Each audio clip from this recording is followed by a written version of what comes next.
You're lying in bed right now, or sitting on a couch, and the temperature in the room hasn't crossed your mind once tonight. Somewhere behind a wall, a machine is quietly keeping you at exactly the warmth your body wants, and you didn't have to think about it, plan for it, or earn it. You'll eat again tomorrow, probably 3 times, without hunting anything, without wondering if there's enough. Now picture the same night, 30,000 years ago, in a shelter built from mammoth bone and frozen hide somewhere in what is now Ukraine, where the only thing between a family and a cold that can kill exposed skin in minutes is a fire that's running low on fuel, and a store of dried meat that's running lower on math. So here's the question this video is going to answer, and it's a simple one. For nearly the entire 300,000-year run of our species, with no heating, no grocery store, no insurance policy against a bad season, how did human beings survive winter at all? And what did that survival actually cost the people who managed it? Start with the image you probably have in your head,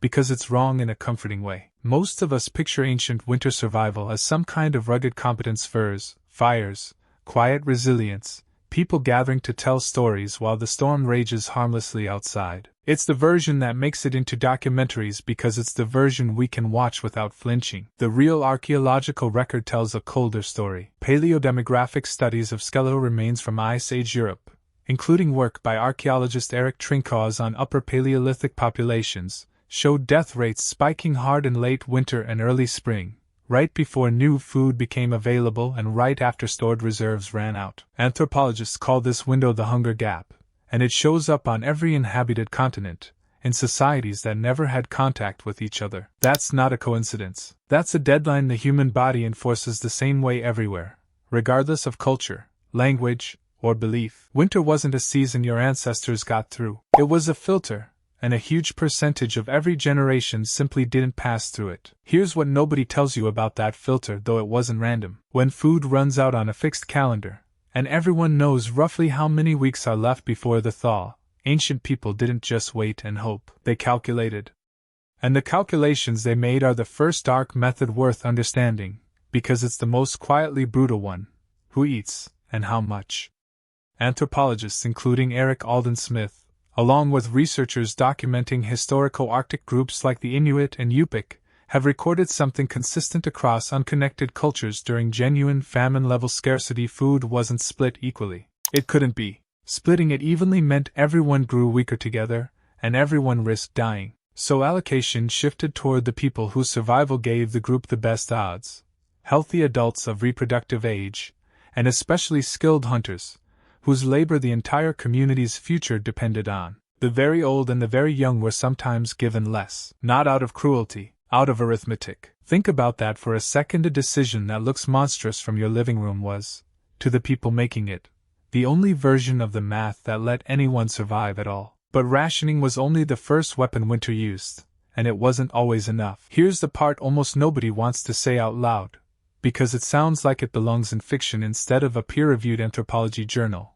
infanticide, as a documented, recurring feature of extreme seasonal starvation. Researcher Marvin Harris, using cross-cultural data later organized in the Human Relations Area files, found infanticide rates rising in measurable, repeatable patterns during periods of food scarcity across dozens of unrelated pre-modern societies. Among some Arctic populations, ethnographers in the late 1800s and early 1900s, including Danish Inuit explorer Knud Rasmussen, recorded specific instances of infant exposure during brutal winters. Decisions made when raising a new infant appeared incompatible with keeping an older child, or the mother herself, alive. This was never the default. It was never casual. Rasmussen's own accounts described these choices followed by extended mourning, grief that lasted years. It happened, though, often enough, on enough continents, that it isn't an outlier. It's a thread. And that thread tells you something uncomfortable: that human love and human desperation have coexisted inside the same impossible decision more times than most of us are ever taught. Now here's where the story goes somewhere even most textbooks avoid entirely: survival cannibalism.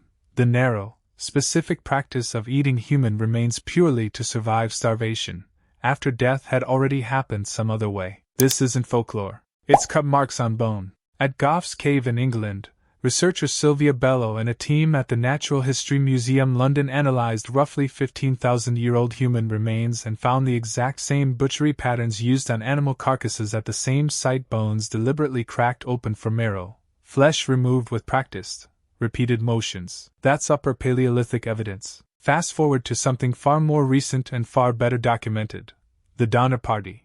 Trapped by early snowfall in California's Sierra Nevada mountains during the winter of 1846 to 1847. Of the 87 people in that group, roughly 40 died, and historical forensic work, including research by archaeologist Kristen Johnson, confirmed cannibalism occurred among some survivors as an absolute last resort, calories from the already dead extending the odds for the still living. The same signature shows up again in the doomed 1845 Franklin Arctic expedition, where cut marks on recovered remains, analyzed in the Journal of Archaeological Science, match the identical pattern. Every single documented case follows the same rule: not first resort, not casual, last resort, only after every other option was already gone. Here's what doesn't make sense until you think about it.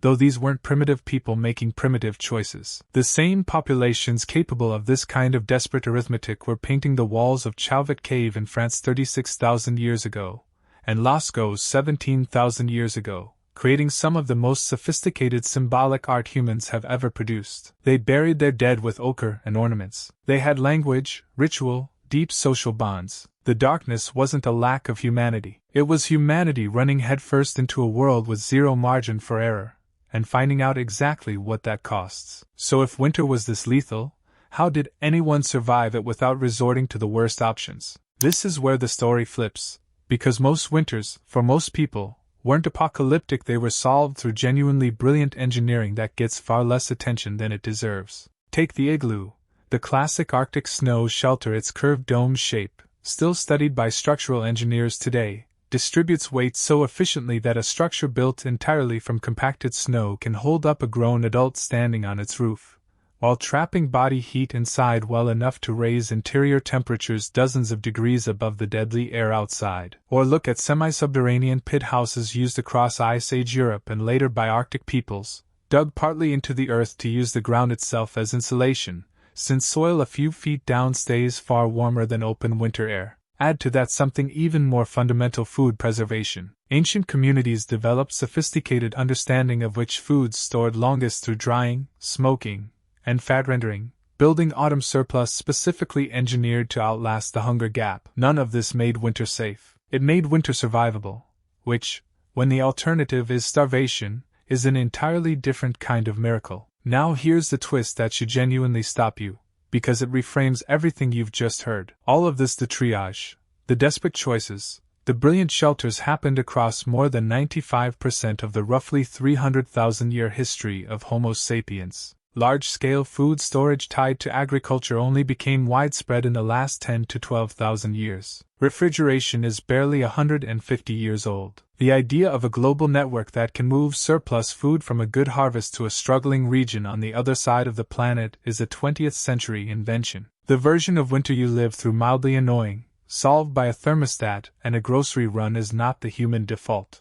It's a tiny, recent exception sitting on top of an almost incomprehensible stretch of desperation, one so brief on the species' timeline that if all of human history were a single calendar year, easy winters would only exist in the last few hours of December 31st. And it's worth knowing this pattern isn't unique to humans, because the same brutal math shows up in nature whenever scarcity meets survival. Emperor penguins in Antarctica huddle together through roughly 2 months of the harshest sustained cold on Earth, temperatures dropping past negative 60 degrees Celsius with wind chill, incubating a single egg without eating. Researcher Yvonne Lemejo and later thermal imaging studies published in Biology Letters documented these huddles constantly rotating in a slow spiral, so no single bird stays on the freezing outer edge too long. It looks like pure cooperation, and mostly it is, but the same research shows the weakest, most exhausted birds are measurably more likely to end up pushed toward that outer edge during the worst storms, not because anyone decided it,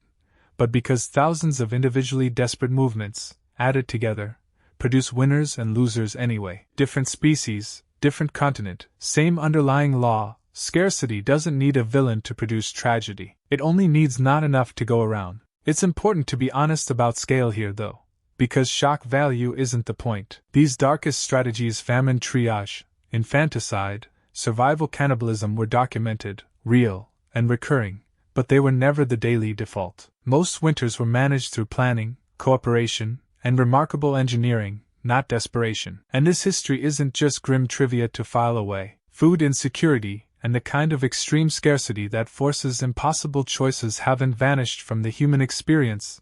They remain a lived reality for people in various parts of the world today. Understanding what our ancestors were pushed to do isn't about being shocked by them. It's about recognizing how thin the line still is between comfort and crisis, for anyone unlucky enough to fall on the wrong side of it. So think about everything winter threw at your ancestors, one weapon at a time, and how they answered each one. It threw starvation, and they answered with rationing that could look almost unbearably cold from the outside. It threw impossible choices about who a family could feed, and they answered with grief-soaked decisions no parent should ever have to make. It threw total food collapse, and in the rarest, darkest cases, they answered with an act that violates nearly every instinct we have, purely so someone could live to see spring. And it threw pure physical cold, relentless and endless, and they answered that one with genius, domes of packed snow that traded almost nothing for shelter, pits dug into frozen earth, meat cured and smoked with a precision that modern preservation science still respects. Zoom out far enough,